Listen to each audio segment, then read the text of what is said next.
नमस्कार। अभी हम लोगों ने दो बीमारी के बारे में देखा था जो ज्वाइंट से डिसऑर्डर से रिलेट करते हैं। उसमें हमने देखा था कि आमवात का क्या ट्रीटमेंट है और संधिवात का क्या ट्रीटमेंट है। उससे थोड़ा सा अलग लेकिन बहुत महत्वपूर्ण एक बीमारी है वात रक्त, जिसको हम लोग गाउटी अर्थराइटिस के नाम से जानते हैं। ये क्या होता है? बेसिक मॉडर्न के हिसाब से आप देखेंगे तो प्यूरिन मेटाबॉलिज्म के कारण होता है, मतलब प्रोटीन का डिसऑर्डर है, जिसमें आप ब्लड इन्वेस्टिगेशन अगर कराते हैं तो आपको उसमें दिखाई देता है कि यूरिक एसिड की मात्रा जो है 7 से ऊपर रहती है, 9 रहता है, 10 रहता है, 8 रहता है। एक्चुअल क्या होता है कि उसमें क्या होता है कि यूरिक एसिड का डिपोजिशन होने लगता है और वो बहुत ज़्यादा पेन करता है। तो लेकिन आयुर्वेदिक परिप्रेक्ष्य में हम लोग बात कर रहे हैं तो इसमें होता क्या है कि यह वात और रक्त दो चीज़ों से मिलके बना है। तो वात जहाँ रहेगा वहाँ पेन रहेगा, और रक्त होने का मतलब ये है कि आपका ब्लड जब दूषित होता है, रक्त जब दूषित होता है, तब यह वात रक्त की बीमारी होती है। हम निदान में देखते हैं तो निदान में जनरली जो आयुर्वेद में दिया हुआ है कि जो बहुत सुकुमार होते हैं या फिर जिनके भोजन में नॉनवेज वगैरह इस तरह के जो हैं, मांसाहार बहुत ज़्यादा है, ऐसे लोग इससे ज़्यादा पीड़ित होते हैं। और इसका जो पेन होता है बहुत इंटेंस पेन होता है और ज्वाइंट बिल्कुल रेडनेस हो जाती है, यानी वात और रक्त दोनों का कॉम्बिनेशन आपको दिखाई देगा इसमें। तो इस बीमारी में चिकित्सा करते समय एक तो जैसे अभी हम लोग को पता है तो उसके हिसाब से क्या है कि हमें प्रोटीन डाइट को कम कराना चाहिए। एक तो नॉनवेज अगर यदि खा रहे हैं तो उसको पूरा बंद कराइए, और दालों में ही केवल मूंग दाल प्रिस्क्राइब करिए, लेकिन वो भी बहुत ऐसा नहीं कि बहुत गाढ़ी दाल खानी है, बहुत पतला दाल उसको आप प्रिस्क्राइब कर सकते हैं रोगी को। इसके साथ जब हम ट्रीटमेंट प्रोटोकॉल पे आएंगे तो इसमें जनरली ये जो आयुर्वेदिक कॉन्सेप्ट है दो तरह के या तीन तरह का भेद बताया गया, उत्तान गंभीर उभयासित ऐसे करके। तो जो उत्तान वगैरह रहते हैं उसमें हम लोग उपनाह वगैरह स्नेह वगैरह कुछ अपना लगाते हैं, लेकिन सबसे ज़्यादा रिलीफ आपको इसमें जो है अगर आप परहेज करते हैं, मतलब पथ्य का पालन करते हैं, और प्लस जो है कुछ मेडिसिन जो साथ में चलती है उससे आपको लाभ हो सकता है।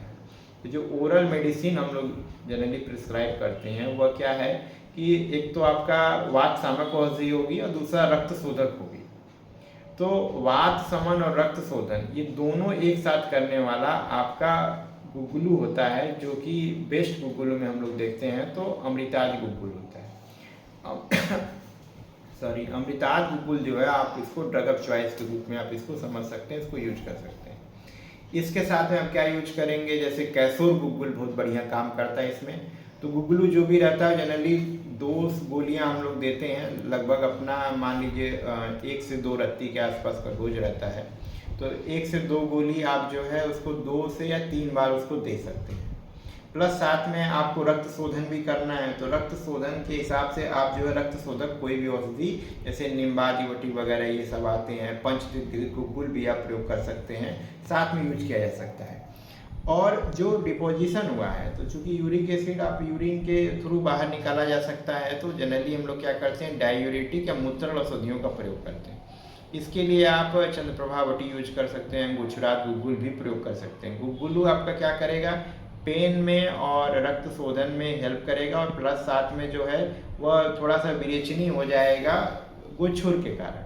तो इसका प्रयोग आपको बहुत लाभदायक होगा। आशा और इष्ट की अगर बात करेंगे तो इसमें भी वही ध्यान देना है कि एक तो मूत्र औषधि हो और रक्त शोधक औषधि और वात शामक औषधि हो।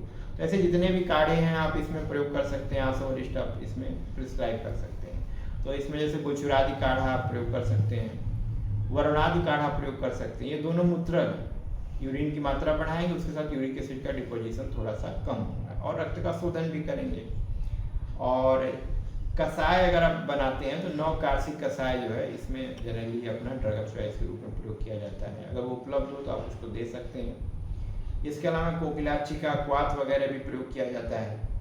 हाँ, पंचकर्म में अगर आप आएंगे तो पंचकर्म में इसमें बहुत अच्छा रिजल्ट है। पंचकर्म के लिए सेम वही कॉन्सेप्ट है, वात की चिकित्सा करनी है और रक्त की चिकित्सा करनी है। तो वात की चिकित्सा बेस्ट क्या होती है, आप जो भी आयुर्वेद के स्कॉलर है बता सकते हैं, बस्ती देंगे आप, तो बस्ती का प्लान करेंगे उसमें। और जो पित्त की समस्या करनी है या फिर रक्त की चिकित्सा करनी है, तो जनरली क्या होगा, रक्त आपको पता है रक्त का मल क्या होता है, पित्त होता है। पित्त ज़्यादा बन रहा है या रक्त दूषित हो रहा है, तो रक्त शोधक या पित्त शोधक जो भी औषधियाँ होंगी वो सारा उसमें कार्य करें, तो विरेचन आपका ड्रग ऑफ चॉइस होगा वहाँ। मतलब अगर आप पंचकर्म की तरफ जाते हैं थोड़ा विरेचन भी आप दे सकते हैं। प्लस साथ में जो स्थानीय चिकित्सा करेंगे वहाँ पे रक्त मोक्षण बहुत अच्छा काम करेगा। उसके लिए सिंग जलाव का अलावा या फिर सिंपल प्रक्षालन से, या फिर अगर आसपास का अगर बटरफ्लाई वगैरह से कराते हैं कैमरा से भी आप रक्त मोक्षण कर सकते हैं। ऑयल की बात करेंगे तो पिंड तैल और सुकुमारक तैल जो है 2 ऑयल आते हैं जिसको हम लोग वहाँ पे एडवाइस करते हैं लगाने की। और ये रिवर्सिबल होता है, जैसे आप ट्रीटमेंट लेते हैं और थोड़ा सा जो है अपना पथ्य का पालन करेंगे तो यूरिक एसिड जो है फिर से इसका अलाइनमेंट हो जाता है और मेटाबॉलिज्म जो है आपका सुधर जाता है। आयुर्वेद में इसका बहुत अच्छा ट्रीटमेंट है, इसके लिए आप आयुर्वेदिक किसी भी चिकित्सक से मिल सकते हैं। और इन जनरल जो हमारे स्कॉलर हैं उसको अपने प्रैक्टिस में जिन औषधियों को मैं बता रहा हूँ, चूँकि व्यक्तिगत अनुभव है मैं वही शेयर कर रहा हूँ, बाकी चीज़ें अन्य भी औषधियाँ होती हैं आप उनका प्रयोग कर सकते हैं, इसको ऐड कर सकते हैं। अगर आपको ये डिस्कशन अच्छा लग रहा है तो आगे हम और भी इस तरह के वीडियो ले आएंगे। थैंक यू, धन्यवाद।